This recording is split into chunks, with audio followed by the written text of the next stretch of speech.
As many of you will remember when he was born. And Patrick's at his second year at Wilfrid Laurier, third year now at Wilfrid Laurier, and he's in the co-op business program. And he's loving it and doing well. And it's really nice because Ezio's son was in that program, and Ezio passes along all of his son's suits. So Patrick has quite a wardrobe, courtesy of Ezio Crescenzi and his son John. But I haven't really ever had an opportunity to tell you, Patrick, how proud I am of you. And I've watched you grow, and I played a lot of sports when I was growing up, but I was never any good. And so to watch you do so well, and one of Patrick's baseball coaches is here, John over there, and to watch you do so well in baseball and hockey and soccer, and to watch you grow, Patrick, it's been at the thrill of my life. And I'm so grateful. And anyone who has kids, you know that that's the greatest gift, watching your son and daughter grow. But Patrick, I love you very much. And the conversations we have now aren't as regular, but they're very deep and very meaningful to me. So thank you. I love you, Patrick. My daughter Rachel is finishing her fourth year at McMaster, and you saw her, she's at Leeds, and they do a foreign study year. And it's beautiful because I pay the McMaster tuition. So you don't have to pay that expensive foreign student. And she's there, and I don't know where Rachel comes from. I think that, you know, she's like, she belongs like to a family of millionaires, like, so traveling and that she loves, but we have to introduce her to reality, and that's not going to be easy when she sees that there isn't a money tree in the back of our home. But I'm very proud of her, and in both of the kids, I don't think, Sylvia, you can verify this, I don't think they've given us like a night, a sleepless night, have they? They've been so good. And they come home when they say they're going to come home, and we've been so blessed. And I've met so many parents, good people, who their sons and daughters give them a reason to be awake late at night, and we've been so blessed. So thank you to them, and thank you to God, and I love Rachel too. She's my baby sister. And she married my friend, one of my best friends, well, my best friend in high school. And I thought he was my best friend in high school. But it turned out that he was more of my sister's friend. so Ted is here, and Ted had a health scare last week, and I thank God that you're okay, Uncle Teddy. And one of his daughters, and Marie's daughters, Haley, is here. Haley, if you could just wave. She's my favorite niece because she came tonight.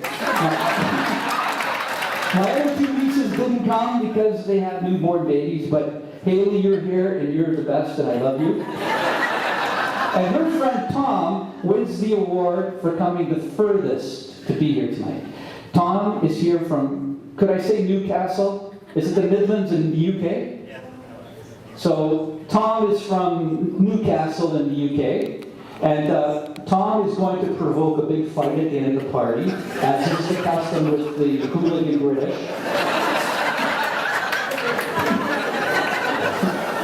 And so Tom, welcome, and I hope you like Canada. Tom is a beauty. I would also like to introduce, we have like royalty of sorts here. We have the #1 man on the seniority list in Dufferin here. Steve Lacy. And Ivan messaged one of the teachers from Leger. We were out for dinner, and Ivan said, "Oh my God, I've always wanted to meet you." So Ivan got a nice picture with Steve. So if you want to have a piece of Dufferin Peel history, Steve will be there. You can take pictures and $5. That's a better idea than the kiss kissing booth. But Steve, and your friendship, Steve, means a lot to me. And the time that I spent up at your cottage there at Barry's Bay is beautiful. And it's just a beautiful spot to be. I would also like to just acknowledge today, before I go on, and this is a couple of people are retiring. And I wanted to just acknowledge, and I guess because it's Catholic Education Week, Charles Leskin announced he was going to retire. And you haven't announced it yet. So I just announced it. And Bruno Pasquantonio, the great Kathy Keaveney, they've all announced it. Is there anyone else that's going to retire that we can say salute to? Shane, you've got a long way to go. So. Anyway, congratulations. That's fantastic. And your contributions and your friendship have just been amazing. But when Steve got into teaching 43 years ago,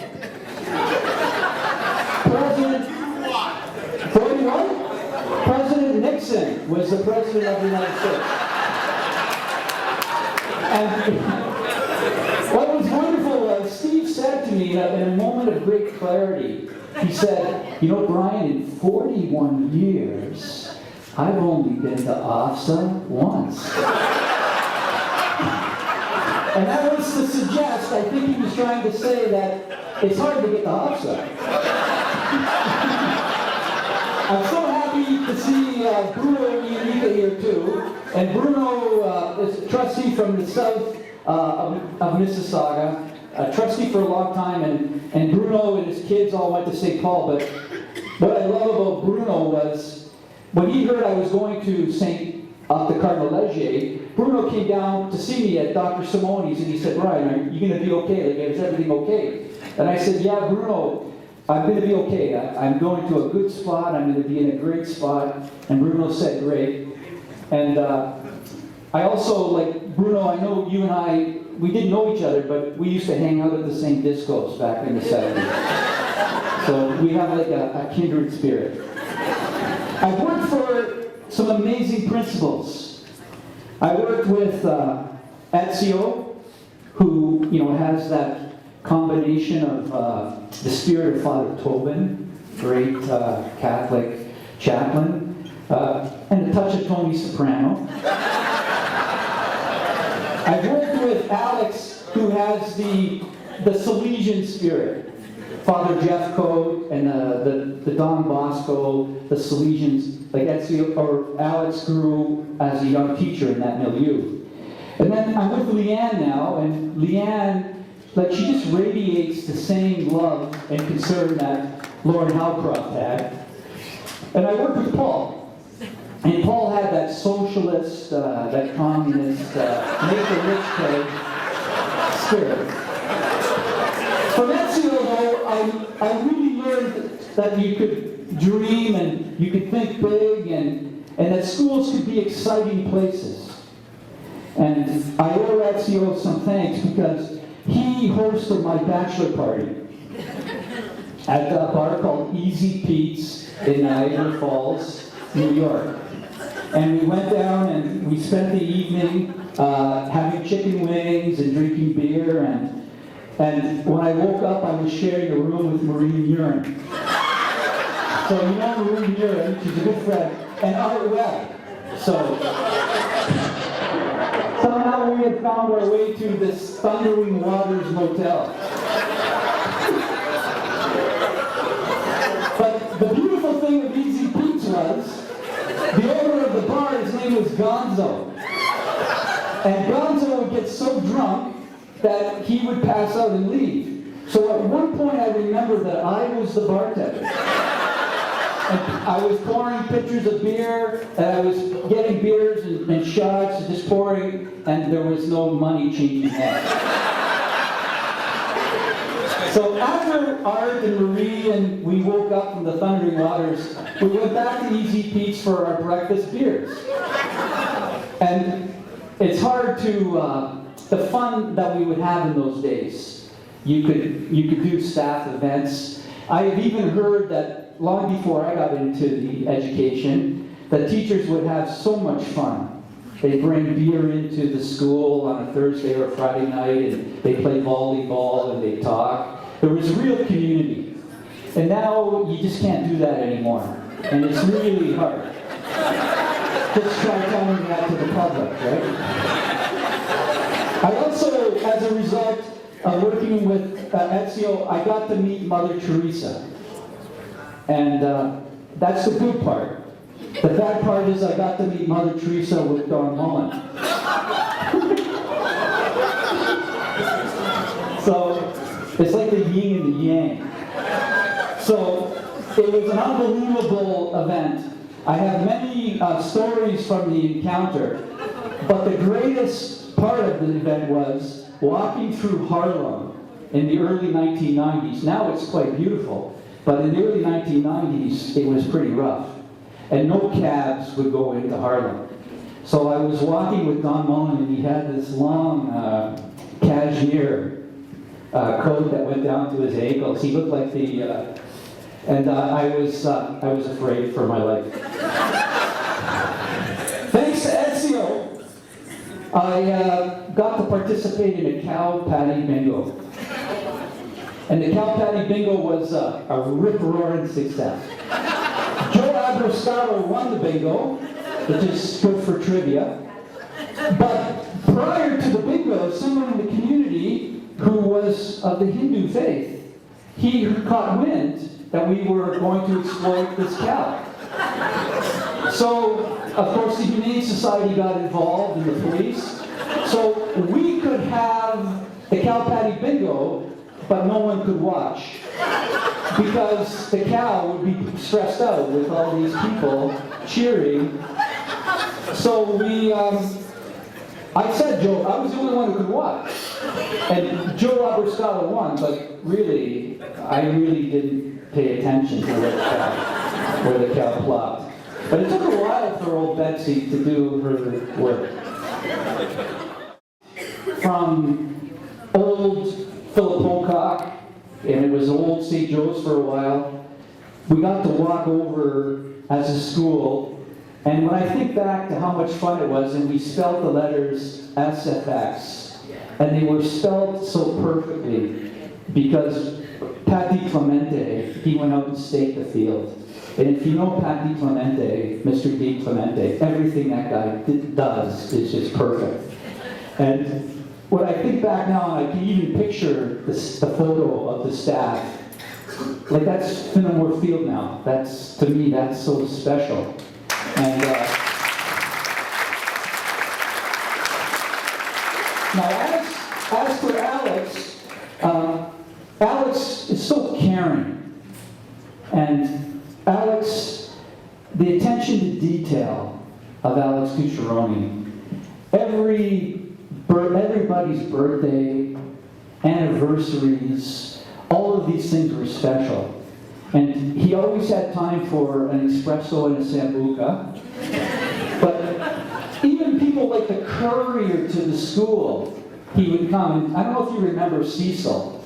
Cecil used to drive the truck, and he had the big afro.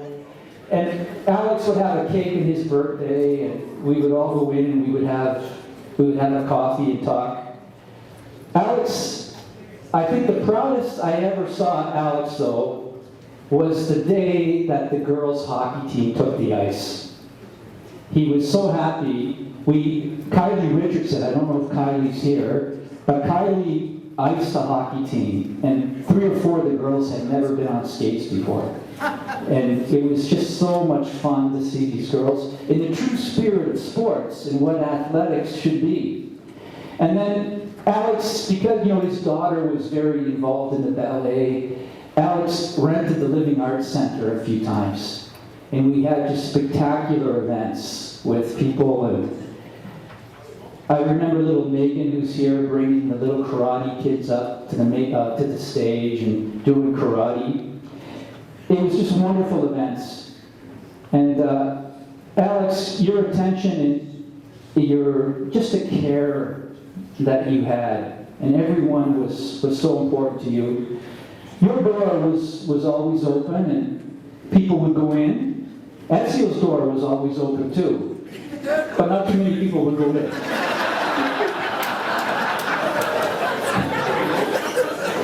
And Paul Schmidt, his door was always open, and the Electa officers were always in.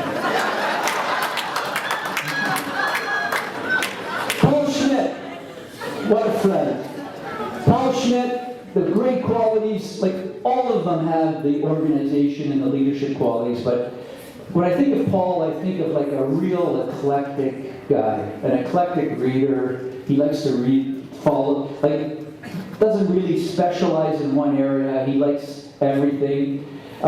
He loves new technology, and he just embraces it, and he wants the kids to be exposed to it.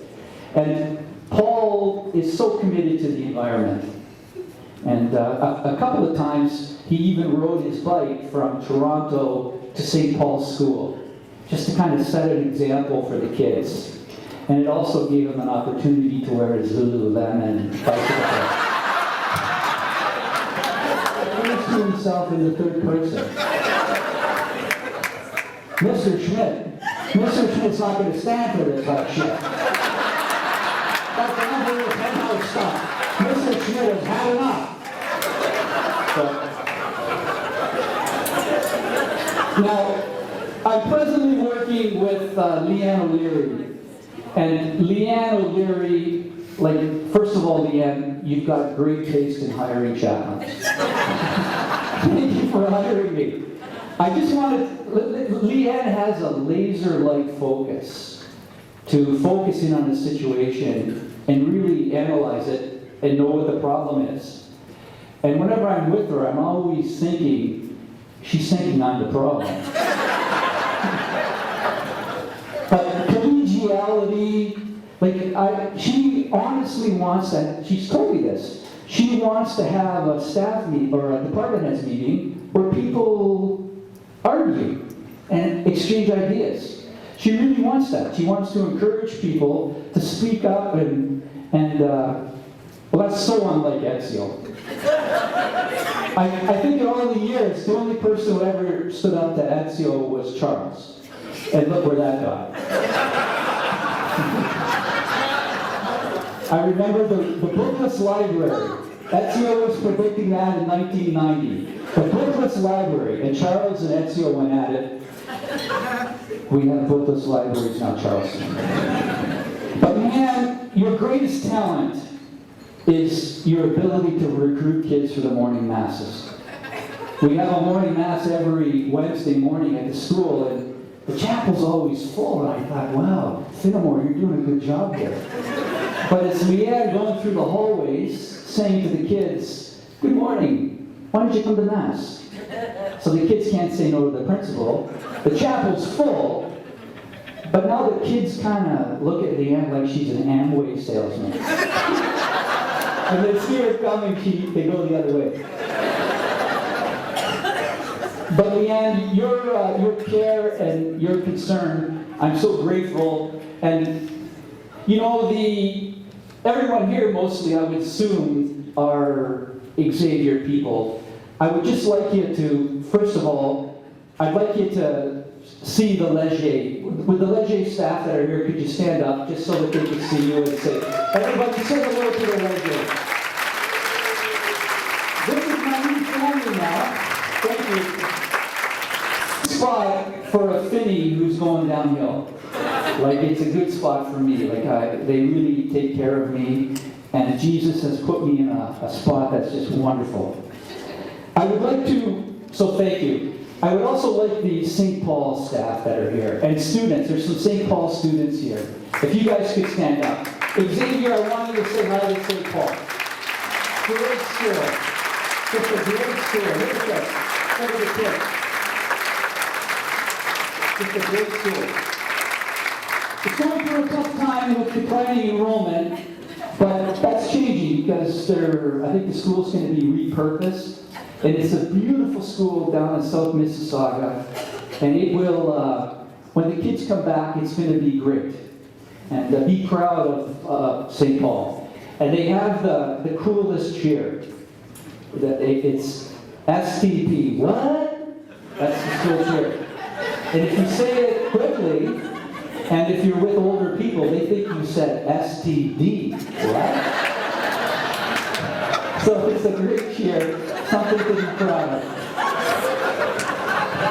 I've worked with some priests, and I just want to acknowledge Monsignor de Souza and how wonderful that he has been to me. Monsignor de Souza said Mass every day at Xavier for over 10 years. So he was there, and he's retired now, and he has vision problems. He's lost his license because he can't see, but he's still saying Mass. And Monsignor de Souza, every Christmas, still comes to our house with a turkey. And he comes with a turkey and a bottle of scotch. The scotch is for you. Then I worked with Father Tim Hanley, so brilliant and so caring, and Father Phil Jones and Father Noel Whalen and Father Rudy Volk, God rest his soul. I have a good Father Rudy story for you. We took Father Rudy Volk with us to Jamaica, and I see Linda's back there, and Paul might remember this story too. So Father Rudy's in his 80s, John's was there, and we went to the Bob Marley Museum on Bob Marley's birthday. So, and Valerie was there too. So Valerie, you remember this. So the ganja is wafting.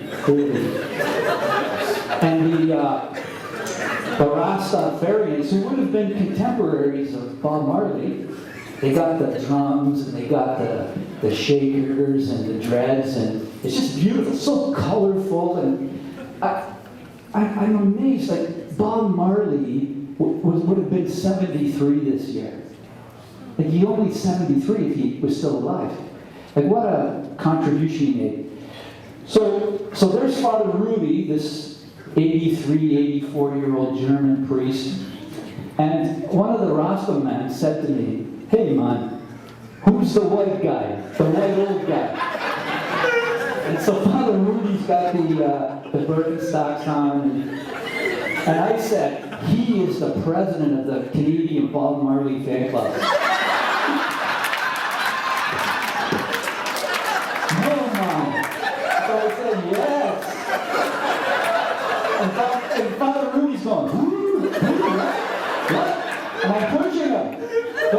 So he got the VIP tour of the old Father Rudy. He was kind of losing it, eh? He keeps saying to me, like, "Where am I again?" He's so beautiful. God bless you, Father Rudy. We're thinking of you tonight. St. Francis Xavier, special place in the 1990s. And it was so special. And my spiritual director, Tim Tobin, this is, Tim Tobin would always mention this on the anniversary of the Kennedy assassination. He'd say, "Let it never be forgot that once there was a spot for one brief shining moment known as Camelot." And that little saying, that little poem, just describes Xavier in those 10 years, 11 years. Just looking at where all of the staff have gone, and they're in administration, they're superintendents, and everyone was young, and the board was young, and the red tape, the gap policies, they weren't like they were now. People could take chances and take risks, and things could happen, and it was a special spot. And I'm very, very grateful to have been a part of it, and just to be in the right place. Most of life is just being in the right place, the right time, and most of life is just showing up. If you show up, good things can happen. And I just want, for the Xavier now, this is where St. Paul and Leger, you have to listen to this, because this is like memories from Xavier. The first football game that we had at York University, we played a team from Gates. The coach was a young coach, O'Grady. Mike O'Grady was the coach. And they played us for fun. It was fun for them, but it was life and death for us. Poor Mike O'Grady and the Gators didn't know what they were in for. Then I remember that first year, the basketball championship. We went to Humber College. I remember the football games at Iverwood Stadium. It was there that I got to meet Chris Caswell there. And remember Chris chewing the big wad of tobacco. I thought Chris was pretty cool. Then I found out what chewing tobacco does to you. I remember a football game where we kicked 3 field goals. 2 of them were wide. What was the game that we played? Do you remember, Steve or Dave? Yeah, Woodland Finals 2003. And the third time there were flags on the field. The third time we got it right. And we won the game. I remember the Mud Bowl game when we won the championship at York University. I actually took some of the mud and put it in a trophy. It was so exciting. I remember the girls' soccer, Karn and Robin on the Olympic team, the girls' hockey team. We had a soccer team one time that in 5 years they only lost 1 game. And they only won 1 ROVSA championship. And that was just an amazing team. It was really just some great memories. I guess everyone's getting tired here. I would just like to say that love really knows no bounds. And it's love that gathered us together here today. And your friendship means so much to me. The times that we've shared. And I hope that the Lord, when I was diagnosed with multiple myeloma 3 years ago, I thought that my life was really over. And I was just going to be waiting to die. And I look at events like this tonight. I'm just so happy to be here and so happy that you're here with me. Thanks for the memories, for all the things you say, for all the sports you play, for the things you do, the things you say each and every day.